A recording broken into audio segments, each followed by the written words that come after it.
En esta noche del Día de la Radio queremos contestar a esta pregunta. ¿A qué suena la cadena SER? Que esto es un poco como el ¿a qué huelen las nubes? Del anuncio de Evax. Bueno, pues más o menos lo mismo. ¿A qué suena la cadena SER? ¿Por qué suena como suena? ¿Cómo se realizan todas las conexiones que hacen posible que mi voz llegue en este momento a su coche, a su casa, a sus AirPods?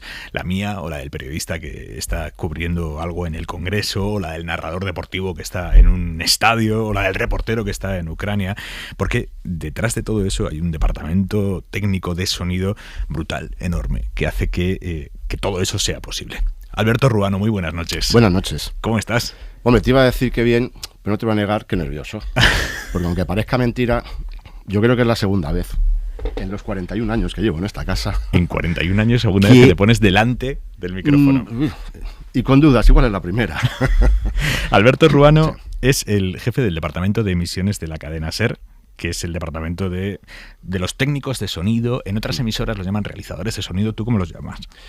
Bueno, vamos a ver, es que hoy en día eso sí que es cierto, es una de las cosas, el trabajo del técnico en el estudio, porque luego también hablamos de toda la gente que mantiene y que arregla, monta y mantiene todo esto cuando hay una avería, que es otro departamento aparte, sí. Obviamente también muy, muy relacionado, pero digamos que es otro mundo. En nuestro caso, digamos que lo que es en el estudio, hoy en día se ha especializado, digamos, en 3 puntos muy claros. Sí. El realizador, que es el que está contigo, Nacho y compañía, que están ahí en la mesa, que se encargan de todos los montajes y demás. Hay otro trabajo especializado muy importante, que es el de todos aquellos que hacen trabajo en exteriores, Emilio, Quiroga, David, compañía, que montan un estudio de redacción completo fuera de la radio, que eso luego hablaremos, porque realmente, o sea, el gran cambio desde que empezó esto desde que yo entré aquí al menos, hace 41 años hasta ahora, ha sido precisamente ese. Y bueno, y luego hay otra tercera parte ahora muy importante, que es todo lo que tiene que ver con la realización para podcast, dramatizaciones, documentales y demás, que, ha existido siempre, pero nunca ha tenido el valor y sobre todo la imagen cara al público que tiene ahora con el desarrollo del podcast. Los diseñadores sonoros. Los diseñadores sonoros, efectivamente. Alberto, lo primero, para llevar tantos años me dicen que dejes de dar golpes en la mesa. Ay, perdón. Eso, para ser el responsable de sonido de la cadena SER deberías saber que si golpeas la mesa del estudio... Pues es que además no te puedes imaginar la de gestos que he hecho yo muchas veces a los que estáis ahí dentro, la mano. Córtate las manos, deja de tocar ese micrófono. Efectivamente. ¿Cuánto te jode como cuando llega un invitado y en cuanto le abres el micrófono, lo primero que hace es colocarse el micrófono y empieza a sonar así? Efectivamente, y entonces te vas a una esquina de la cristalera y le haces señales con toda la educación del mundo posible para decir, las manitas fuera. Oye, Alberto, me dices, llevas 41 años aquí en la cadena SER. Hablamos todo el rato de cómo ha cambiado el ecosistema del audio y en concreto la radio, pero yo tengo la sensación al final, cuando te pones a reflexionar, que nuestra parte, la parte periodística, la parte de locución ante el micrófono ha cambiado, obviamente, porque la radio que hacemos no es la misma, pero sobre todo lo que ha cambiado en estos 40 años es toda la parte que tiene que ver con el sonido. Claro, es que, a ver, el mayor cambio... Mira, te voy a poner el ejemplo de cómo yo recuerdo el estudio en el que empezaba a trabajar en abril del 82 cuando entré, a lo que es ahora y lo que eso implica de posibilidades que te da a ti para poder hacer tu trabajo. Por ejemplo, hay una cosa impresionante, que es todo el tema de el archivo sonoro. Hombre, en el año 82 los archivos sonoros en las emisoras, salvo Radio Nacional, por una cosa lógica de posibilidades, no existía en ninguna emisora de radio. ¿Por qué? Porque solo se podía almacenar en cintas, las cintas eran caras, almacenarlas además eran caras y voluminosas. Y eso ocupaba muchísimo espacio. Ocupaba muchos metros, costaban mucho y además los sistemas de datación, a lo más que podías aspirar es a tener una ficha en donde poner tal. Hoy en día, tú ahora, si en el Ágora de los lunes cualquiera de los intervinientes hace mención a una declaración de una tercera persona o algo que ha dicho, en no más de 2 minutos te han localizado esa frase exacta, la puedes reproducir y puedes estar opinando y dialogando sobre algo que acabas de escuchar. bueno, en el año 82, incluso te diría que casi hasta en el año 90, eso era imposible. Principalmente porque es que esa frase no estaría almacenada ni archivada, o esa declaración o ese momento no estaría almacenado ni archivado en ningún lado. Entonces tú imagínate simplemente, o sea, en momentos como esos, por ejemplo, lo que es las posibilidades que te da para tu programa de radio, tener un archivo sonoro o no tenerlo. Yeah. Entonces, claro, sigues, por ejemplo, hoy en día con un ordenador tienes muchísimas posibilidades de tirar cortes, músicas, ráfagas, de poder ir preparando. O incluso la sintonía de hora 25, claro. Por ejemplo. Esta sintonía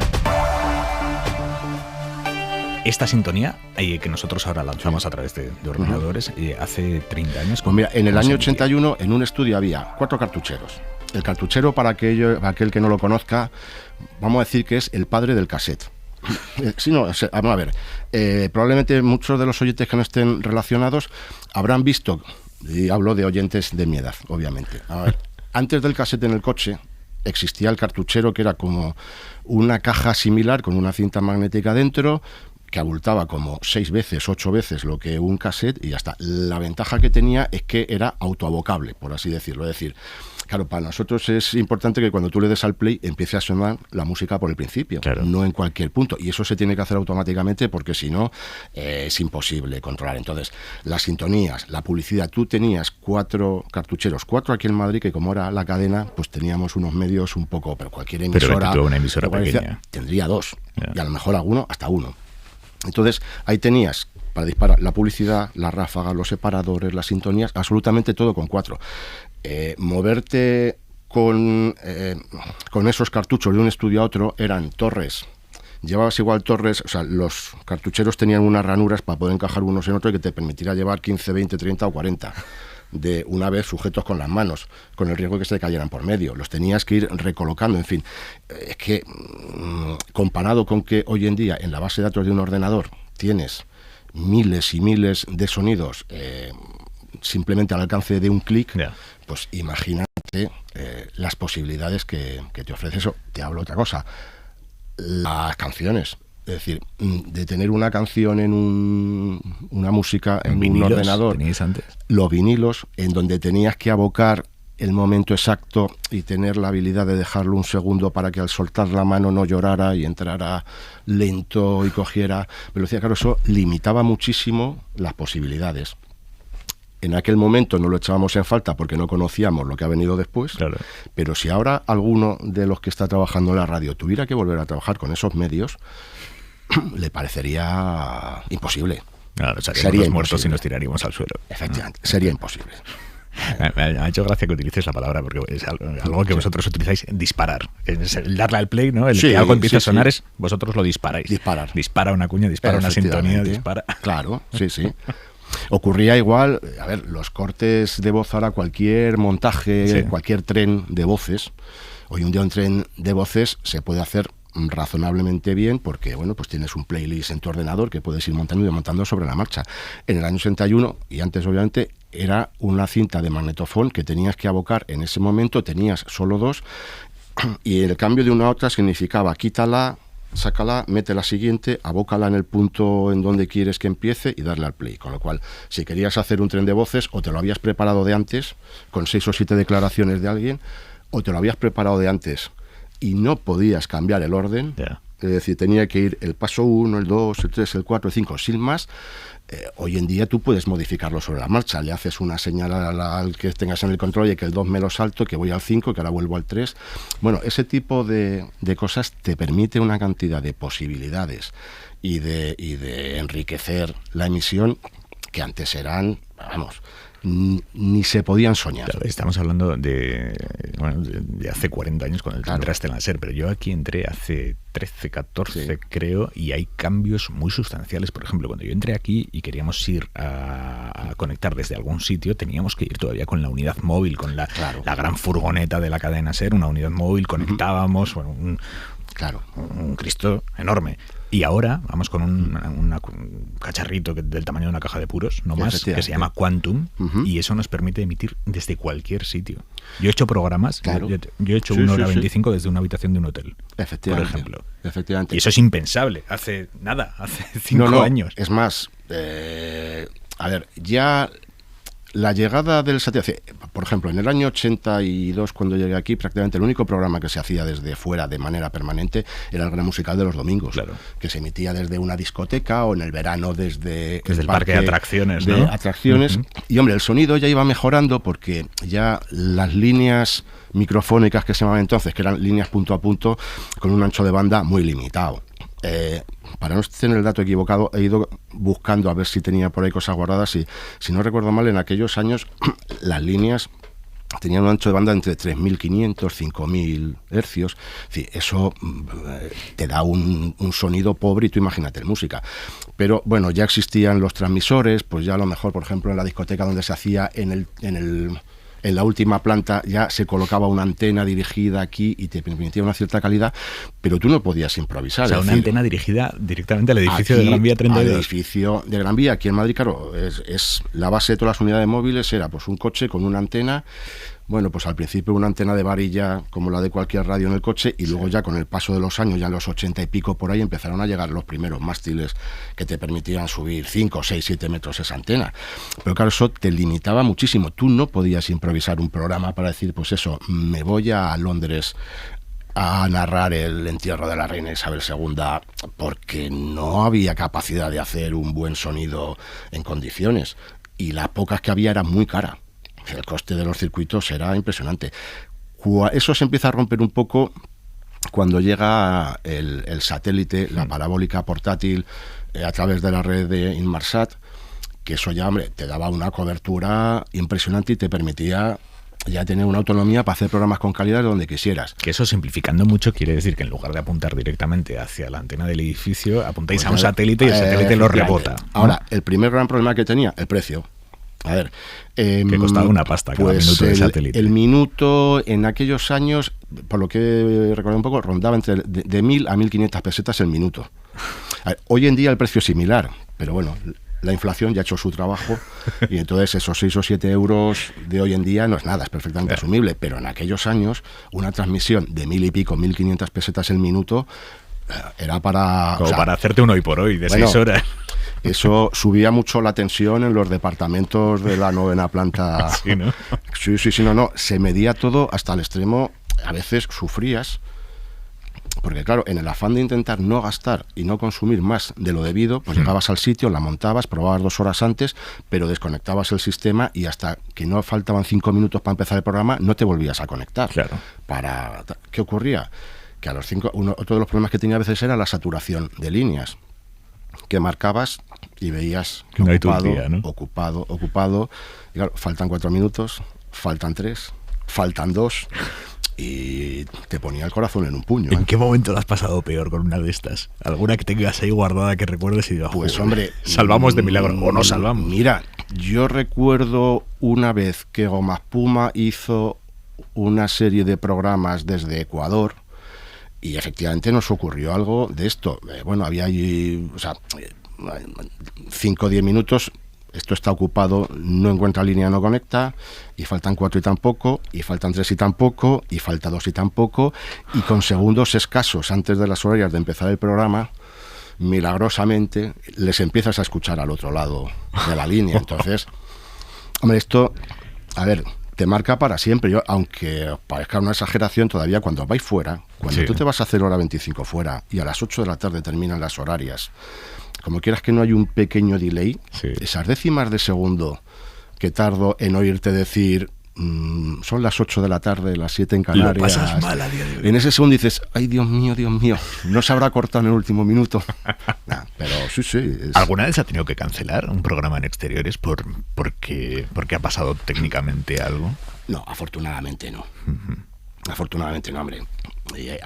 Ha habido siempre algún momento en que se cae algo, que, a ver, siempre vas con una reserva de algo, a lo mejor esa reserva no da la misma calidad que la vía principal, ahora ya sí, desde hace ya unos cuantos años esto ya ha cambiado como la noche al día, Pero hace 15 años, 20 años sí que la reserva que llevabas daba peor calidad que la línea principal.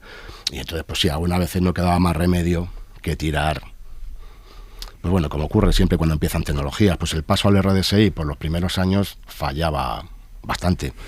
Pues como en su momento, cuando luego dejamos el RDSI y pasamos a la IP, pues los primeros años también fallaba. Pero el RDSI, eso fue también un salto en cuanto a la forma de hacer programas, porque los periodistas y redactores de esta casa empezaron a tener en sus casas, en sus salones, un micrófono enganchado a una línea de buena calidad y podían entrar, pues por ejemplo, con Ángels a las 8 de la mañana desde su casa. Efectivamente. Sí, hombre, ahí volvemos a lo mismo. El problema que había era el económico, porque, oye, las líneas no eran baratas, pero sobre todo los equipos no eran baratos. Yeah. Entonces tenías esa cierta limitación. Eso es otra de las cosas que, y más sobre todo, por ejemplo, después de la pandemia, en la que todas las emisoras de radio nos hemos visto obligadas a hacer una inversión importante en equipos en su momento por el confinamiento y demás, bueno, ahora disfrutamos, por decirlo de alguna manera, todo ese parque de equipos que te permite tener a muchos colaboradores que probablemente, pues porque están en otros medios y otra cosa, no podrías contar con ellos porque no pueden venir, porque, en fin, por un montón de problemas, y que ahora la tecnología actual te permite que puedan entrar desde su casa, bueno, con la única limitación del mejor o peor sonido, de la acústica de la habitación donde estén. Pero, claro, o sea, le da una riqueza de voces a la antena inimaginable hace 20 años. Mira, respecto a los Quantums, que es este aparatito que decíamos antes, que funciona más con tarjetas telefónicas. Y puedes llevártelo y emitir desde cualquier punto. Has mencionado antes el funeral de la reina de Inglaterra. Sí. Bueno, nosotros al día siguiente de la muerte, porque sabes que la muerte de la reina de Inglaterra nos pilló en Mérida, que teníamos un programa exterior esa noche y bueno, lo contamos desde allí como buenamente pudimos y quedó un programa interesante. Sí. Esa noche salimos corriendo hacia Madrid para coger un avión al día siguiente y llegar a Londres para poder emitir hora 25 ya desde Londres. Y claro, Felipe Sánchez, que es el compañero técnico que venía con nosotros, tuvo un problema en el aeropuerto porque un señor se llevó sin querer su bolsa del control de equipajes y Felipe, que no llegaba, bueno, al final consiguió llegar a última hora, conseguimos emitir hora 25 a duras penas desde enfrente de la abadía de Westminster y claro, y aquello sonaba como un tiro. Pero de repente yo veía que a Felipe se le empezaba a poner la cara de distintos colores y digo, ¿qué pasa, Felipe? Y me dice, que se está acabando la batería. Claro. Hay que meter publicidad para cambiar la batería. Claro. No, es que, bueno, primero, nada es infalible, ¿eh? Claro. Es decir, porque acuérdate que hubo que estar buscando diferentes puntos donde sí que hubiera cobertura, pero claro, en una concentración donde igual tienes 50, 60, 70.000 personas, pues bueno, y todos con su teléfono, con su Instagram, con su TikTok haciendo fotos, subiéndolas, enviando, pues bueno, estás tirando de la misma fuente de datos que los demás, con lo cual, pues en determinados momentos te deja tirado. Pero bueno, esto comparativamente con lo que hemos sufrido, en fin, es una minucia sin más. ¿Cuál es el sitio más loco desde el que habéis emitido? Esto que digas, Arellano o Quiroga, los compañeros técnicos que los han mandado al fin del mundo, claro, y han conseguido allí emitir desde allí. Sí, mira, a ver, hay situaciones en donde además la velocidad y la rapidez, yo recuerdo, por ejemplo, el día del accidente, haciendo memoria antes de empezar, de momento esto dice, a ver, el día del accidente, ¿te acordarás del avión de Germanwings? Sí. Que debió de ser, por lo que he visto, efectivamente fue sobre las 11 de la mañana o por ahí. Bueno, a las 8 de la tarde ya estábamos haciendo hora 25 en el sitio y había que coger un avión, llevarse el material. Bueno, también es cierto que hoy en día, pues como ya tienes otra disponibilidad de materiales, por ejemplo, disponemos de lo que llamamos la maleta nuclear, que es una maleta con un equipamiento que te permite hacer un programa con una garantía razonable. Sí. Bueno, pues realmente fue lo que se llevó Felipe a Londres, porque obviamente eso es imprevisible, o sea, no sabes en qué momento va a ocurrir. Entonces, cuando llegan circunstancias de ese estilo, o como fue, recuerdo, por aquellas épocas, aquella fecha fue también el terremoto en Nepal. Sí. Ahora que estamos también con otra desgracia similar. O sea, que tenéis un equipo preparado en su momento, por ejemplo, desde el Cairo, cuando las manifestaciones de la primavera árabe en el Cairo también... Que estuvo allí Ángels haciendo efectivamente, rápidamente. Entonces, claro, para poder... Hay que improvisar, pero si la improvisación la tienes entrenada, mucho mejor para todos. Entonces, pues sí, nosotros ya disponemos de un equipo, una maleta... Háblame de esa maleta nuclear. Que tiene lo básico como para poder hacer un programa, pues casi desde cualquier sitio. Pero escucha, ¿eso lo tenéis cargado siempre? ¿Las baterías? Sí, claro. Todo en perfecto estado de revista, o sea, hasta el punto de poder, o sea, si fuera necesario, puedes llamar al compañero que tenga que ir para decirle, tú vete para el aeropuerto, que yo te hago llegar esto en un taxi o como ya me buscaré la vida como buenamente pueda y te lo llevamos al aeropuerto y sabes que vas con garantías de que vas a poder hacer un programa, pues hombre, en las condiciones que tú sabes. En la calle...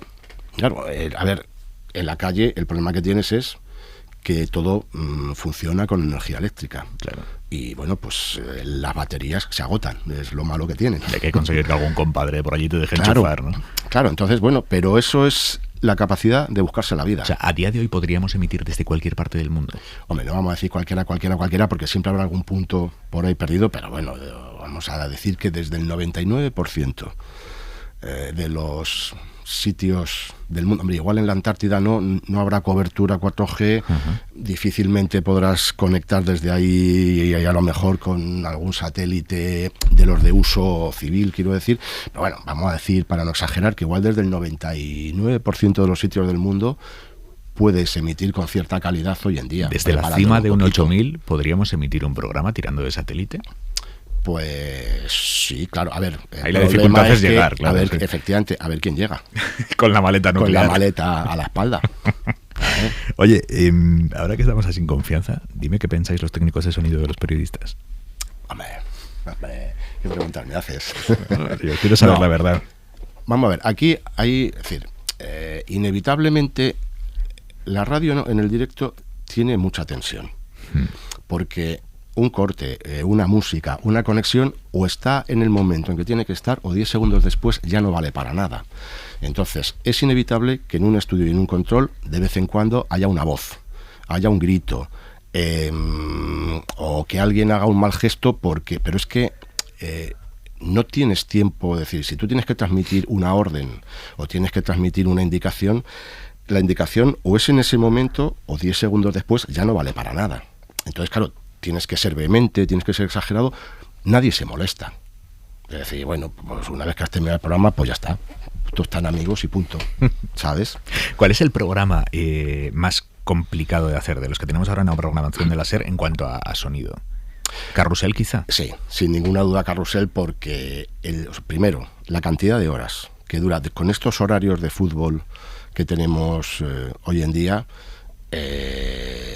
claro, bueno, echamos de menos aquellas épocas. Fíjate, cuando yo empecé en los años 80, el carrusel era solo el domingo, porque todos los partidos de fútbol se jugaban el domingo. Yeah.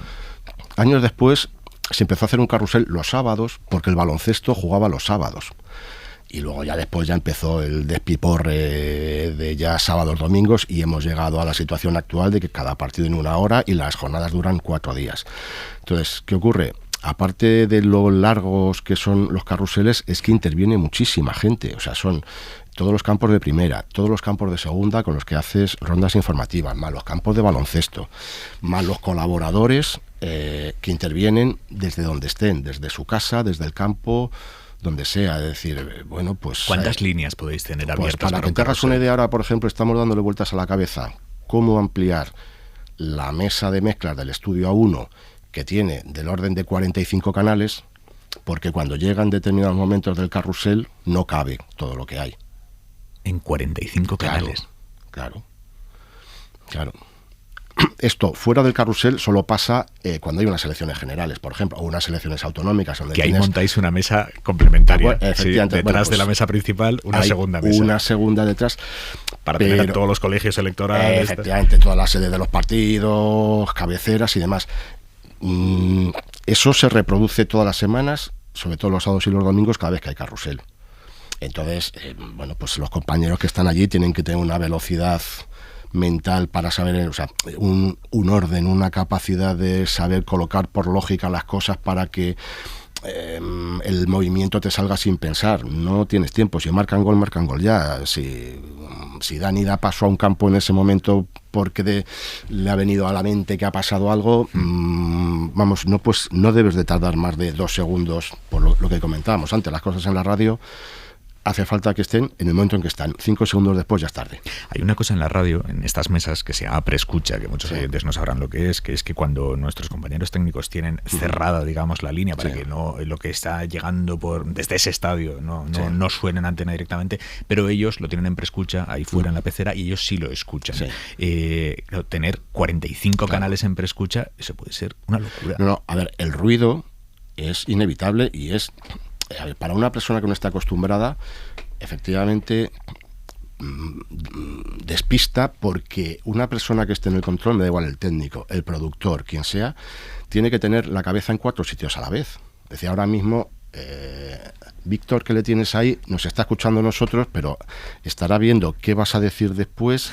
Por donde le estarán llamando 3 para preguntar cuándo, y tienes que tener capacidad para estar siguiendo 3 o 4 líneas diferentes a la vez sin despistarte en ninguna de ellas. Víctor Olazábal es el subdirector de Hora 25. Claro. Y Nacho Sánchez, que es el director técnico de Hora 25, ¿qué está haciendo ahora? ¿Qué está pensando ahora? Bueno, pues ahora probablemente, una entrevista un poco es un oasis, pero probablemente estará preparando lo que viene después de la entrevista, conectando a todos los colaboradores que entran desde su casa, algún tertuliano que no habrá podido venir y que estará en la emisora. En fin, claro, tienes que ir con un cierto tiempo de adelanto sobre lo que va a ir ocurriendo. Incluso, bueno, hay otra cosa de la que no nos damos cuenta, pero que también ha cambiado muchísimo. Ahora nos pueden hablar a los auriculares y te pueden dar órdenes, pero eso es limitado, porque si tú estás ahora entrevistando a alguien importante, no puedes estar siguiendo tres conversaciones a la vez. Para que los oyentes lo ubiquen. Ahora, a través de los auriculares que yo tengo puestos, yo te estoy escuchando a ti, pero si tanto el director técnico como el subdirector del programa quieren hablarme, me pueden hablar a través de estos auriculares, pero yo en ese momento dejo de escucharte a ti. Y además, bueno, pero ahora mismo tienes la ventaja de que a través de un chat en el ordenador te podrían estar indicando cualquier cosa. Sí. Bueno, eso es relativamente moderno. Antes no había ordenadores, no había chat con lo que poder dar una orden a la persona que estaba dentro. Por ejemplo, el mundo de las señas en la radio, que tantos motivos de risa ha dado y tal, claro, hoy en día se ha perdido mucho porque ya no es necesaria tantas señas. Bueno, a través del chat envías un mensaje, oye, cuidado, que este no está, que escucha, yo hago muchísimas señas, muchísimas. Bueno, pues multiplícalo. Tú piensas que cuando no había ordenadores para comunicarte con la persona que estaba en el control y no le podías hablar, claro, porque estaba concentrado en lo que sea, la única posibilidad que tenías era tener una capacidad de mimo para poderle hacer ver qué es lo que querías decirle. Y bueno, ahí cada uno es cada uno. ¿Tú te lo has pasado bien? Sí, hombre, vamos a ver. ¿Te lo has pasado mejor de lo que te lo pasas hoy? Quiero decir, la radio, hacerla antes era más divertido que ahora. No, bueno, yo creo que esto de que cualquier tiempo pasado fue mejor. La nostalgia esta, ¿no? Yo te diría que como Nieves con Costrina, cualquier tiempo pasado fue anterior. Y además, ya está a punto. Cada cosa y cada momento pues tiene... Bueno, pues antes era más joven, bueno, veías el mundo de otra manera. Eso es indiscutible. Eso es indiscutible, pero que fuera mejor la radio de antes o ahora, más divertida o menos, bueno, pues en cada momento tiene su... Yo creo que depende más de las ganas que tú tengas y de la pasión que tú tengas y de, no sé, de las ganas que le pongas, que de otra cosa. ¿Te has emocionado alguna vez haciendo radio? Hombre, sí, claro, porque hay momentos complicados. A ver, aquí, o sea, vives la actualidad al día. Tú imagínate esas mañanas tristísimas de aquellos años en los que de repente llegaba una llamada de que había habido un atentado, por ejemplo, o que había ocurrido. Entonces, pues hombre, independientemente de que se te activara el nervio informativo de esto hay que explicarlo rápidamente, pero hombre, había situaciones especialmente complicadas, ¿sabes? ¿A qué suena la SER, Alberto? Vamos a ver, no soy objetivo, obviamente, pero claro, llevo aquí 41 años.